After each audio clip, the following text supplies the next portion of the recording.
In 1888, on a quiet morning, a woman pushed a strange vehicle out of her home. No permission, no map, only two young children, and a heart full of courage. The car had never gone that far, but she drove it through steep hills, broken brakes, no fuel, and a world that wasn't ready to see a woman behind the wheel. Her name was not in the headlines. There was no applause, no stage, but the wheels she turned made the world move. If she hadn't left that morning, maybe history would have stayed still, and maybe one of the biggest car companies in the world would never have been born. Who was she, and why did the world almost forget her?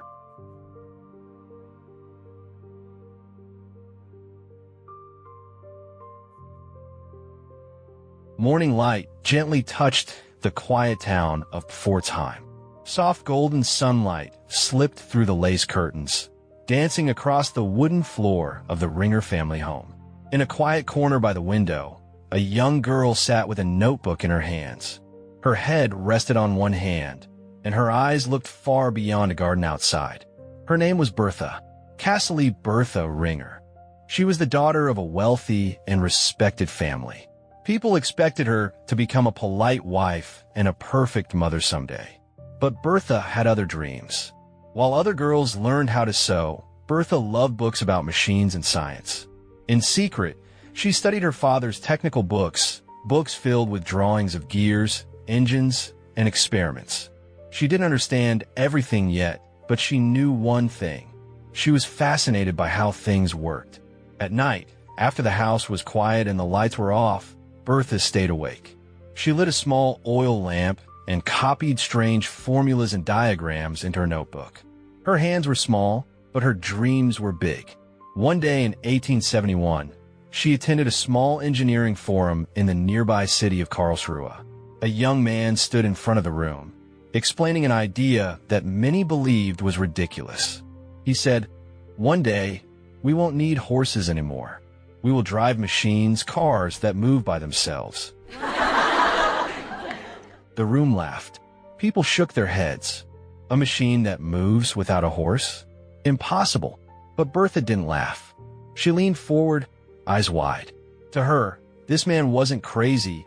He was talking about the future. His name was Bertha Benz, and his idea would one day change the world. After the forum ended, while everyone else left the room, Bertha walked toward him. "I believe you," she said softly. Carl looked confused. "If you build that car, I want to be the first to ride it." Carl smiled shyly. "I haven't figured out how to start it yet." Bertha smiled back. "Then let's figure it out together." That simple moment started something powerful. Not just a love story, but a partnership built on courage and belief.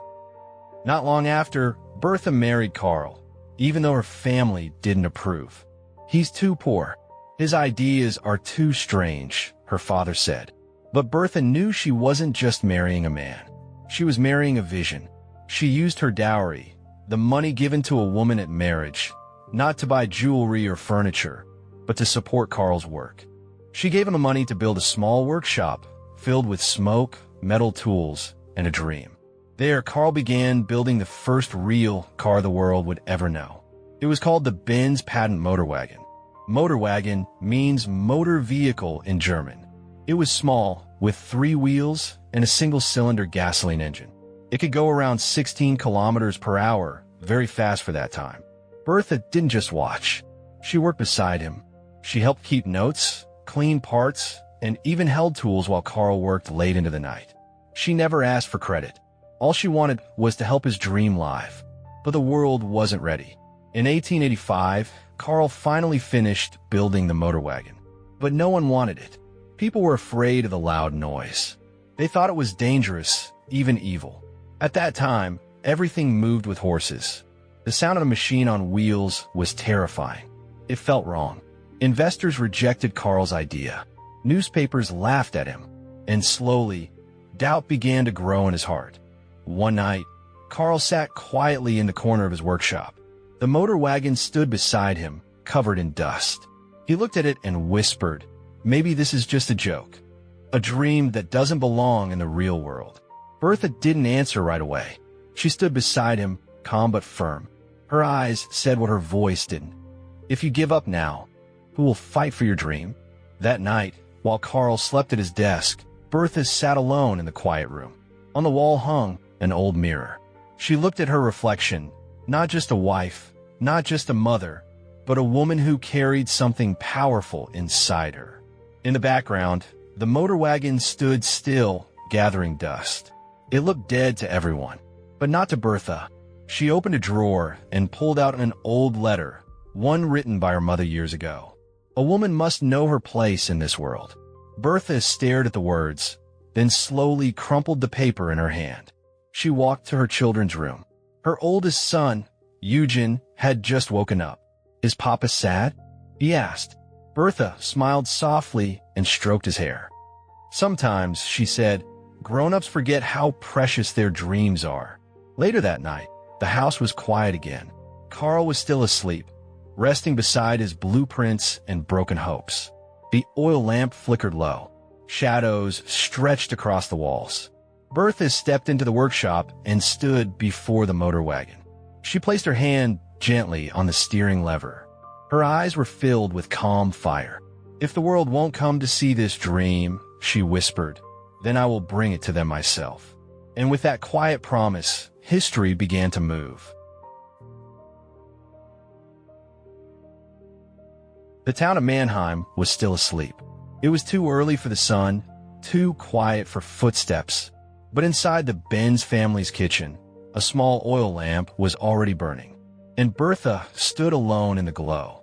She packed a small bag, a little money, a bottle of water, a few tools, and something heavier than all of it, a decision. In the next room, Carl was still asleep at his workbench. His hands were stained with oil. Blueprints covered the table. He looked calm, but it wasn't peace. It was the tired quiet of a man who had given everything and started to lose hope. Bertha stood by the doorway and looked at him. She wasn't angry, just sad. Carl had dreamed so big, but now, after so much rejection, the dream was shrinking, and the machine they built together was gathering dust. "If I don't move it today," she thought, "maybe it will never move at all." She didn't say the words out loud. She didn't need to.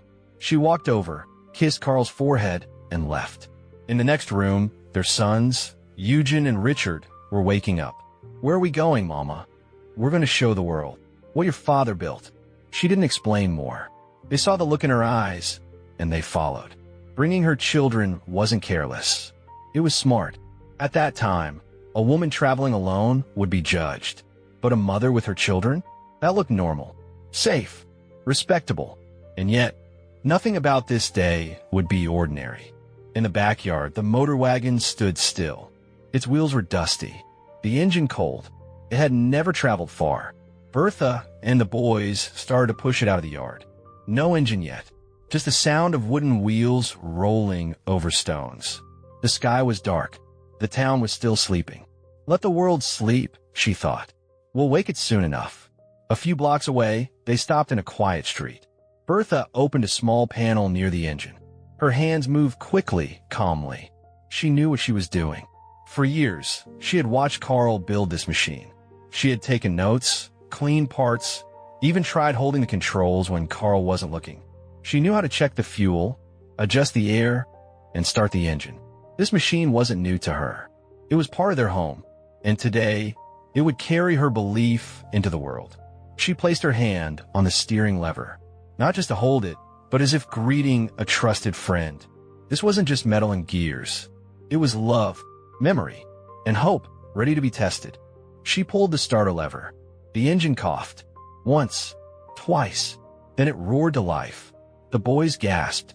Bertha smiled. The motor wagon began to move, shaky at first, then stronger.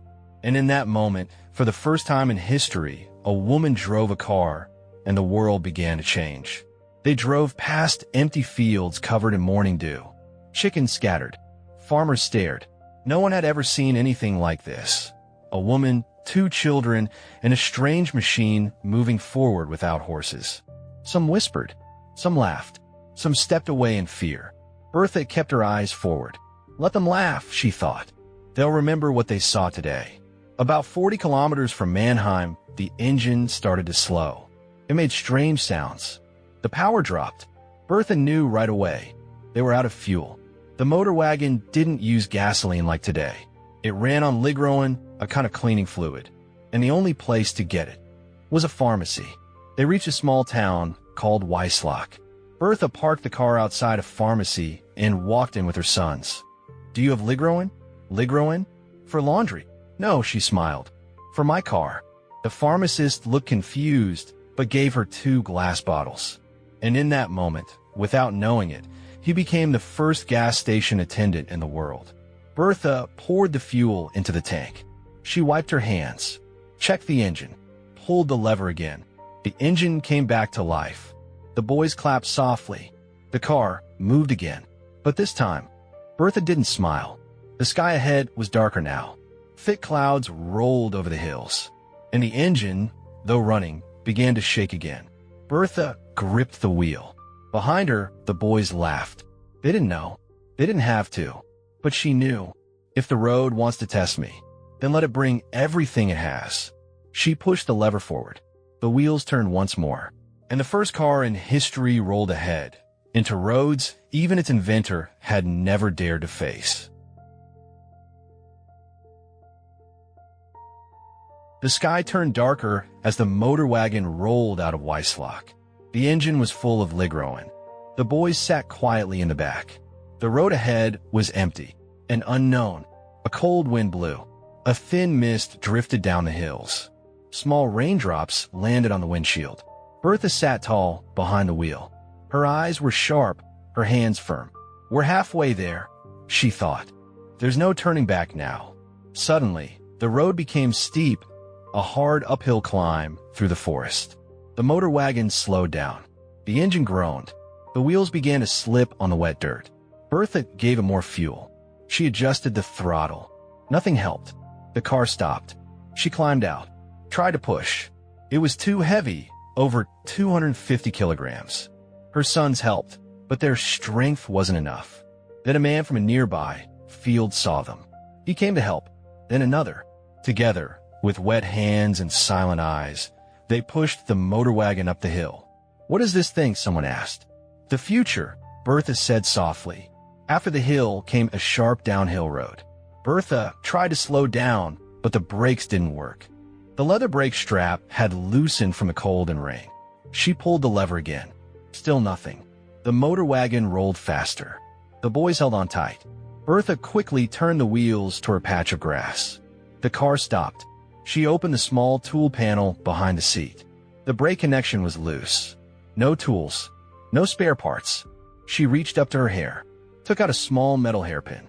With shaky fingers, she wrapped it around the loose leather band, pulling it tight.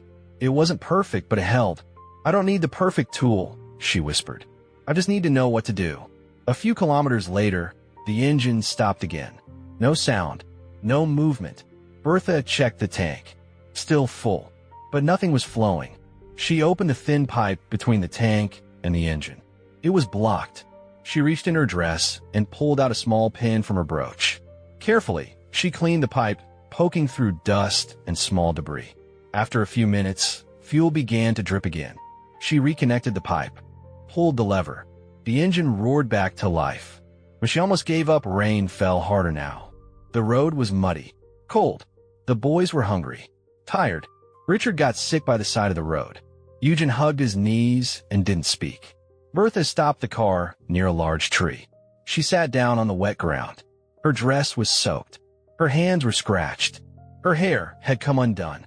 And for the first time, she wanted to give up. Maybe they were all right.